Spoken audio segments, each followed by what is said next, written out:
Baik, Assalamualaikum warahmatullahi wabarakatuh.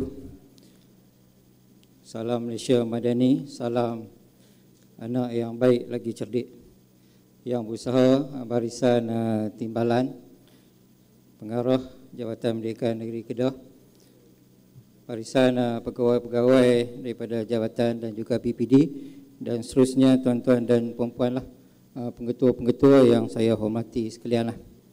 Kita ada isu teknikal sikit sedang diuruskan oleh urustia kita. Untuk makluman tuan-tuan dan puan-puan, bahan untuk pembentangan SSTP ini saya telah kongsikan dengan Cikgu Yazi tadi. Saya harap bahan tersebut telah diedarkan kepada tuan-tuan dan puan-puan. Scroll bawah sikit. Scroll ke bawah. Scroll naik. Okey, jadi kita telah menyediakan satu sites berkaitan dengan bahan pembentangan. Ini adalah sites yang boleh diakses dan pautan ini kita telah berikan kepada tuan-tuan dan puan-puan melalui PGB, dan kita juga telah masukkan di dalam space pengetua dan juga guru besar. Scroll lagi. Okey. Okey, nanti bahan ini nanti tuan-tuan boleh rujuklah. Ini adalah tim SSTP, kita ada 8 orang.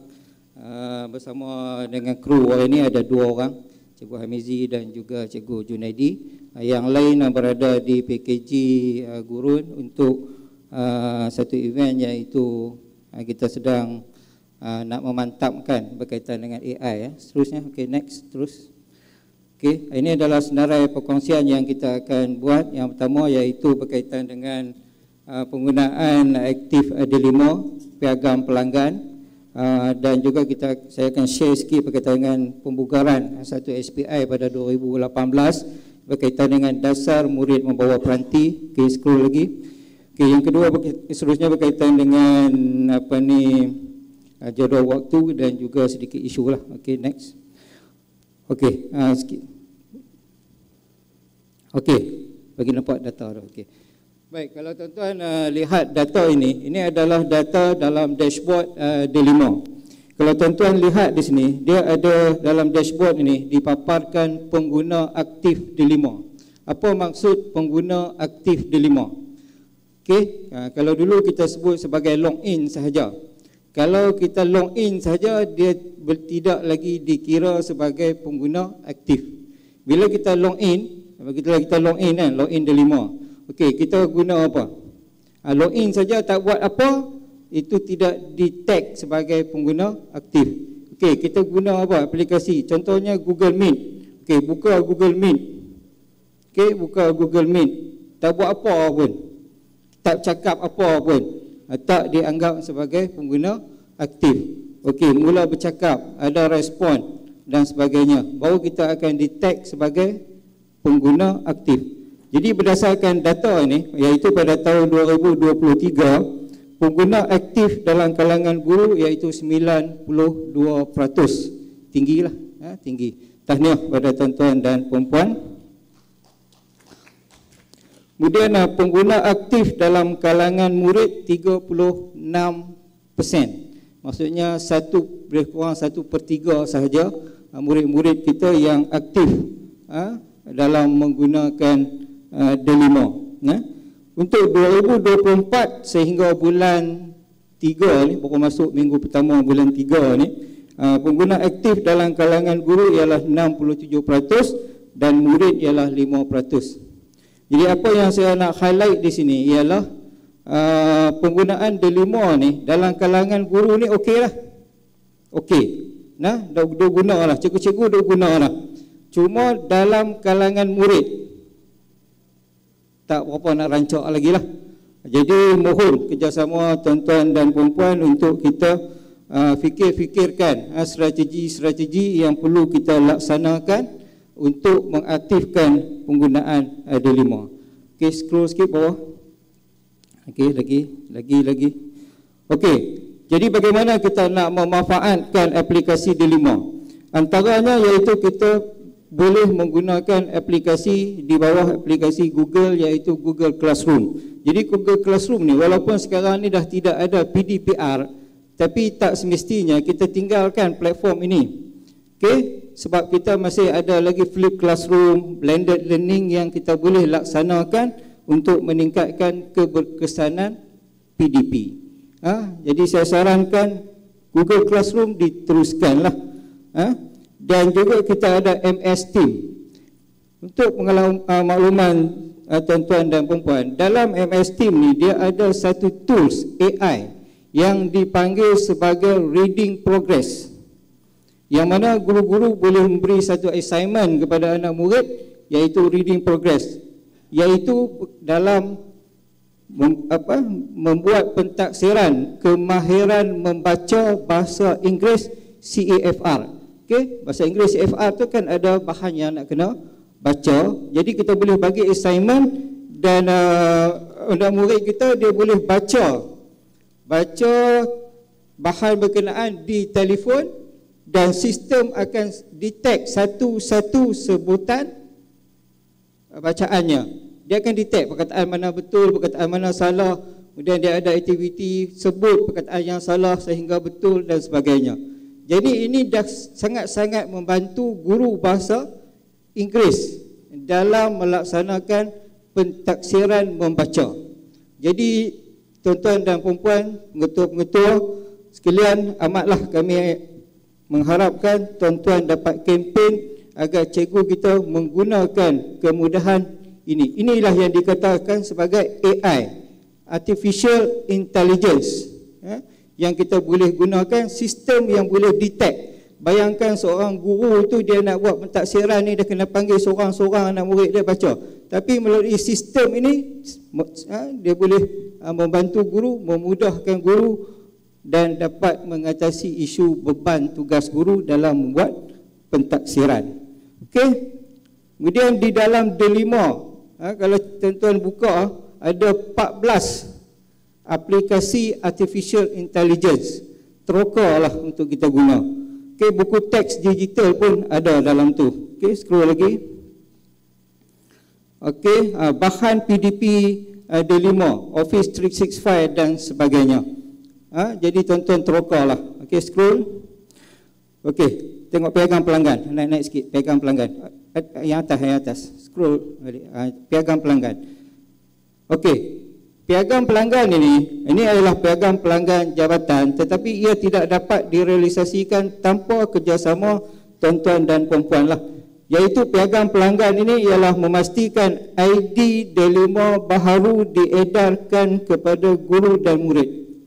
Jadi ID D5 ni kena bagi. Macam mana nak bagi, bagilah macam mana pun. Tapi bukan semua kaedah itu boleh. Jadi isu keselamatan cyber kena diambil kira jugalah.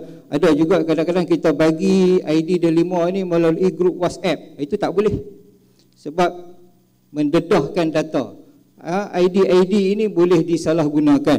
Jadi kaedah yang antara kita sarankan, tuan-tuan boleh buat satu kad ID D5 bagi ke anak murid. Berserta dengan panduan bagaimana nak login. Gunalah kaedah itu. Jangan buh dalam WhatsApp, masuk dalam Telegram, masuk dalam portal sekolah yang siapa-siapa pun boleh akses. Kita takut berlaku salah guna ID D5. Okey, scroll lagi. Okey, ini semalam dah ada amanat KPPM. Selepas amanat KPPM tu ada sesi sidang akhbar. Jadi KPPM kita, Tuan Haji Azman, menegaskan tentang kepentingan teknologi digital ini untuk kita aplikasikan di sekolah. Nanti tuan-tuan masuk dalam site ini, tuan-tuan klik boleh play. Saya tak mau play. Kalau saya play 5 minit, rugi masa. Tuan-tuan klik balik ni, ambil link ni, klik, tengok sekali lagi. Okey, scroll lagi. Okey. Ini video kena ikut siapa dia lah. Taklah handsome sangat. Tapi boleh lah. Okey, kemarin saya buat satu video untuk dikongsikan dengan warga pendidikan bagaimana kita nak mengakses bahan PDP yang telah disediakan oleh sektor sumber teknologi pendidikan dan diselaraskan, diselaraskan dan kita himpunkan, dan bahan-bahan ini boleh diakses melalui D5. Bagaimana nak akses? Tuan-tuan nanti klik itu, tengoklah video itu. Saya tak mau play video itu, saya rugi 10 minit. Okey, tuan-tuan boleh balik klik dan tengok, boleh ulang, share dengan cikgu-cikgu kita supaya kita tahu bahawa dalam D5 ni ada banyak aplikasi-aplikasi yang boleh kita manfaatkan. Bagaimana nak manfaatkan? Tengoklah video tu dalam 10 minit sahaja. Okey, scroll lagi. Okey, sikitlah pembugaran SPI Surat Siaran Dasar Murid Membawa Peranti. Okey, scroll. Okey, surat siaran ni sebenarnya pada tahun 2018. Saya tak pasti tuan-tuan dah baca ke belum. Okey, balik cari. Dan dalam site ni pun saya dah letak di situ. Nanti tuan-tuan klik, tuan-tuan dapatlah surat siaran ini. Okey, scroll lagi. Okey, objektif dia antaranya iaitu meningkatkan keberhasilan pembelajaran murid melalui penggunaan peranti berdasarkan pembelajaran abad ke-21 dan e-pembelajaran. Okey, scroll lagi. Yang lain tuan-tuan bacalah lah. Okey, scroll lagi. Okey, ini gadget yang boleh dibawa ke sekolah. Boleh bawa ke sekolah. Dalam surat siaran itu jelas disebut. Yang pertama laptop, yang kedua tablet, yang ketiga peranti audio seperti iPod, multimedia dan sebagainya, dan peranti ciptaan baharu lain menyamai fungsi komputer. Persoalannya, handphone boleh bawa tak? Dia tak ada dalam tu. Tapi yang peranti ciptaan baharu lain yang menyamai komputer tu, tuan-tuan takrif lah. Tapi handphone ni bagi saya lah, bagi saya boleh ganti komputer lah sebenarnya. Tuan-tuan nak buat kerja Office 365 ada dalam ni, nak pakai Google Workspace ada dalam ni. Okey, scroll lagi. Jadi Tuan Haji Abdul Rahman sebut nak kempen anak-anak pergi asrama. Mungkinlah sebab apa tak boleh pergi asrama, sebab kan sebenarnya kebenaran bawa peranti itu dah ada lah sejak 2018 lagi. Jadi pemilikan peranti ini boleh dimiliki melalui sumber-sumber ni lah. Maksudnya yang nombor satu tu hak kita sendirilah, ibu bapa apa semualah yang kita sendiri. Yang kedua sumbangan PIBG, yang ketiga sumbangan mana-mana agensi. Yang sumbangan mana-mana agensi ni dulu kita ada peranti cerdik, ada. Tak kira lah kaedah mana pun, maksudnya peranti itu ada, sebenarnya boleh dibawa. Kalau tanya boleh dibawa tak? Boleh. Surat itu ada. Okey, scroll lagi. Okey, jadi di peringkat tuan-tuan dan puan-puan bolehlah buat perbincangan bersama dengan PIBG untuk mendapatkan sokongan ibu bapa dan penjaga untuk tujuan yang berkenaan lah. Bincanglah dengan waris dan sebagainya. Okey, turun lagi. Nanti tuan-tuan bacalah.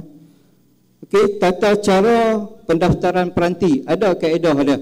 Ada dalam surat tu dia ada panduan yang lebih jelas lah.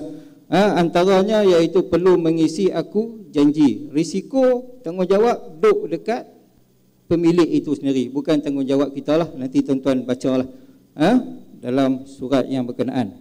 Okey, turun lagi.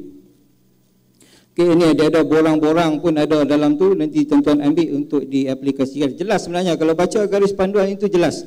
Cuma sini saya nak highlight untuk tuan-tuan dan puan-puan sedar tentang kewujudan surat siaran ini. Okey, turun lagi ke bawah. Okey, ini surat siaran yang berkenaan lah. Kalau klik situ boleh baca semua. Boleh baca semua. Ada dalam site tu dah. Saya dah kongsi dah di situ. Okey, jadi di situlah kalau kita tengok tadi yang pengguna aktif D5 tadi. Mengapa ID D5 dalam kalangan murid ini tidak aktif? Sebab kita tidak mengaktifkannya. Okey, contohnya kita nak bagi material, bahan-bahan pembelajaran, boleh guna Google Classroom untuk attach material. Nak buat pentaksiran, boleh masuk assignment dalam Google Classroom itu. Jadi penggunaan tu dia akan aktif. Dan bila nak guna tu kena ada peranti. Kalau tak guna di sekolah pun boleh buat di rumah. Itu yang dipanggil sebagai flip classroom ataupun pembelajaran teradil. Okey. Baik, tajuk seterusnya berkaitan dengan jadual waktu guru perpustakaan media dan guru penyelaras bestari, yang mana dua pejawatan ini adalah pejawatan di luar norma. Okey, turun lagi. Ini pun ada surat siaran ya. Surat siarannya disarankan agar tuan-tuan dan puan-puan dapat mematuhi surat siaran yang berkenaan lah. Yang mana kalau ikut surat siaran yang berkenaan, jadual waktu guru perpustakaan dan media ini 8 hingga 11 waktu. Dan dalam surat itu juga dinyatakan apa tugas-tugas GPM. Ada 19 kerja yang dia kena buat. Kalau kita tak bagi ruang masa yang secukupnya, dia tak boleh nak buat. Contohnya stok buku, tak ada nak proses. Tak ada nak proses buku. Buku masuk dia ada proses buku. Okey, nak merancang program galakkan membaca, ada banyak, ada 19 semua tugas GPM di situ. Okey, turun lagi. Okey. Dalam MySG pun ada. Tuan-tuan bukalah muka surat 79 hingga 83. Itu bagi SG sekolah rendah. Sekolah menengah pun ada, muka surat pun tak lari banyaklah. Saya cuma screenshot sikit saja. Okey, turun lagi. Okey, scroll tolak lagi. Okey. Begitu juga dengan penyelaras ICT lantikan dalam MAM ni, ini terserah pada budi bicara tuan-tuan dan perempuan lah. Okey, turun lagi. Okey, sedikitlah isu-isu. Isu yang pertama yang kita nak bincangkan sikit iaitu pertukaran GPM. Turun lagi. Okey, di sini saya ingin mencadangkanlah. Kami pun di peringkat sektor sumber teknologi pendidikan ni pun tak tahu nak selesai masalah ni macam mana. Kami guna istilah macam ni lah, GPM cheat semua. Cheat semua, kejap ada, kejap tak ada. Lantik setahun, tahun depan tukar. Lantik setahun, tahun depan tukar. Dan untuk lantik GPM ni, dia ada garis panduan dia ada syarat-syarat dia. Nak melaksanakan tugas sebagai seorang GPM ni bukan mudah. Dia ada kursus-kursus yang dia perlu ikuti. Jadi mintalah kerjasama tuan-tuan dan perempuan agar tidak menukar guru perpustakaan dan media ini sewenang-wenangnya lah. Dia ada syarat-syarat dia, syarat-syarat dia untuk lantikan tu. Jadi mohonlah di pihak kami memohon agar sekurang-kurangnya 3 tahun lah biar dia melaksanakan tugas sebagai GPM. Kecuali lah pelantikan sebagai pejawatan naik pangkat. Tuan-tuan nak cadang dia untuk jadi guru kanan ke, PK ke, itu tak apalah. Kadang-kadang yang setara saja duduk situ, daripada guru GPM pergi jadi guru akademik biasa saja. Saya ingat kalau boleh tuan-tuan elakkanlah. Sebab nak melatih seorang GPM baru bukannya sesuatu yang mudah lah. Okey, naik lagi. Okey, ini sikit isu yang tadi. Sebab isu ni, isu perkongsian ID D5 di media sosial ini. Saya minta tuan-tuan dan perempuan agar hentikanlah yang tu. Kita bagi ID D5 ni dengan kaedah yang selamat lah. Kalau kaedah pengedaran kad ID itu lebih selamat lah. Ada setengah sekolah dia buat local studio, masuk nombor IC baru dia keluar. Dia keluar. Ini ID dia. Ini ID dia. Okey, itu mungkin agak secure sikitlah sebab nak kena tahu IC. Tapi kadang-kadang orang boleh try and error lah. Okey, lagi. Okey, terima kasih. Okey, naik lagi sikit. Turun bawah lagi. Last sekali. Okey, di sini juga dalam slide ni juga saya lampirkan sedikit ni slide amanat KPPM. Saya ingat tuan-tuan pun dah dapat. Kalau hilang tak tahu cari mana, di sini kita lampirkan jugalah. Sebab dalam ni pun ada banyak disebut KPPM kita banyak sebut berkaitan dengan teknologi, aplikasian teknologi dalam PDP di sekolah ni yang perlu dilaksanakan. Jadi sama-samalah kita menyambut saranan KPPM kita selaras dengan apa yang terkandung di dalam dasar pendidikan digital yang telah diluncurkan oleh YB Menteri kita pada tahun lepas, iaitu pada bulan November yang lalu lah. Okey, saya ingat itu saja. Sekian wabillahi taufiq wal hidayah. Wassalamualaikum warahmatullahi wabarakatuh.